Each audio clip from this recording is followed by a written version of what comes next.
This year, let's look back a little bit. Has it panned out at all as you would have expected? I think in some respects it's run ahead of itself, Stephen. We're quite concerned about the expensive territory we think that shares sit in right now.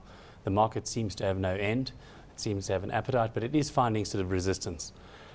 From the point of view of interest rates, I regularly bet against our younger directors and partners and colleagues, and I've been quite right this year. But it's been a year where the real economy, I think, it continues to struggle. Portfolio flows continue to surprise. Onshore flow of money seems to be unabated. So, it's been a good year in general. Property funds, which we track very closely, have done extremely well, the listed stuff. Shares have done pretty well, but their dividend yields are testing lows and their price earnings are testing highs. So all in all, I think for the investor, for a person flush with cash, with more than enough money is fine. But for the person sort of living off the breadline, they've been struggling because the return on cash has been significantly reduced and looks set to continue early in the new year. Well, we'll take a look at what opportunities people should perhaps be looking at in a moment. So you mentioned the economy and growth as the year has progressed hasn't panned out quite as well as we expected right at the beginning of the year. As you said, we are struggling. So do you think that current valuations on the stock markets are unjustified, just given the run-up we've had over the past few months in particular? They're testing levels. They are responding, and I think the price has been a reflection of the amount of money that's come at it.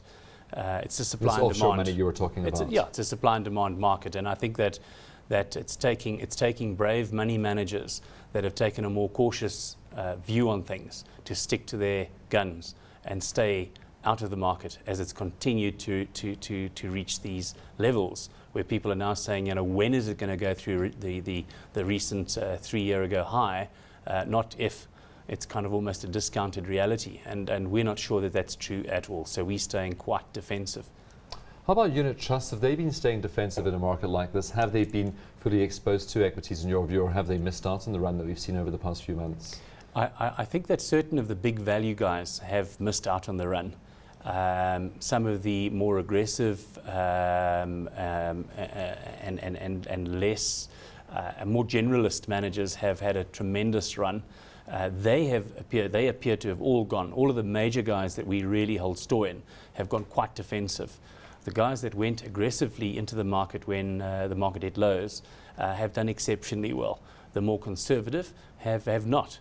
It's now for the conservative guys to stick to their knitting and not now be approaching the market with guns blazing only to suffer a setback. So would you advise investors then to be quite conservative going into the new year, just given the run we've had and the chance we do have for a pullback? Yes, we would. Property, you mentioned how listed property had done. How about unlisted property this year? Unlisted property significantly, if it's a large portfolio, Liberty, for instance, have a very significant fund that includes Sandton, Eastgate, and some key regional mega stores. Property in the hotel area, which hasn't done that well this year, as well as corporate and commercial property. That's done reasonably well, all things considered. But the returns there are very muted compared to what the listeds have delivered. Probably in the area of 7 to 9% is the return that you'd look for. The danger in unlisted property is its liquidity or lack thereof. And it's not an asset class that you can get in and out of in a jiffy. And the danger there is that when it's attractive or when it appears to be attractive, one can get in. When you want to get out, everyone will be running for the door at the same time, and it gets messy. Other dangers lurking as well, of course, ShareMax. So some investors burning themselves quite badly on that, and really a message there for investors looking at schemes like ShareMax. You've allowed me the luxury of saying caveat emptor to clients, to investors, and particularly grey-haired investors over the last 5 or 6 months. Well, those who got grey hairs over the last 5-6 months. That's right. ShareMax is looking messy.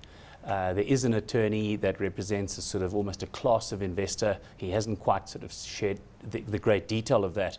But when it gets into that sort of judicial management or a sort of a caretaker manager, there's smoke, and you've got to be very, very careful. I don't think they're alone, and I think that the same message prevails, and that is to be very, very careful of above average and above normal returns You've really got to have an expert look at those And we've seen opportunities this so with often you. in our markets, haven't we?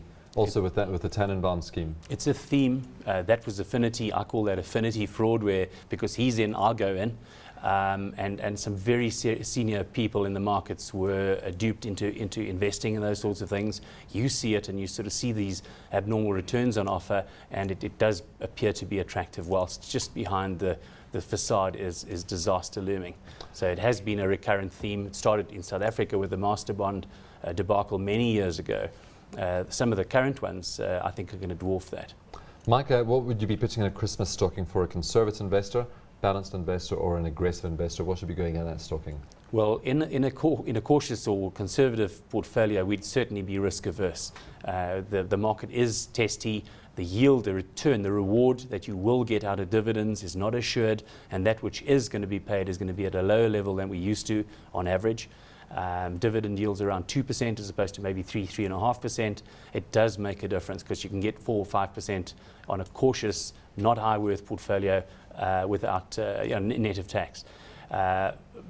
We think property still remains a story because it has upwardly adjusting rentals, and those are inflation linked. So that you might be slightly behind the curve for a while and then ahead. For balanced investors, slightly more exposure to equities is the call. They must be able to stay the game, not panic, not blink, not pull out at that point of maximum pessimism, which so often confronts the retail investor when he gets to that point and then runs for cover. And then we think dividends as opposed to income for a medium to high worth portfolio of a balanced nature makes sense. So there are some dividend funds that are less vulnerable to tax change that seem to be impending. For the aggressive person, you've got to stay in the marketplace, but you've got to be very defensive. So looking for big dividends, looking for div income type portfolios, even listed and unlisted properties there makes a lot of sense, but you've got to be able to stay the curve, because the market does move in cycles and you have to stay with it.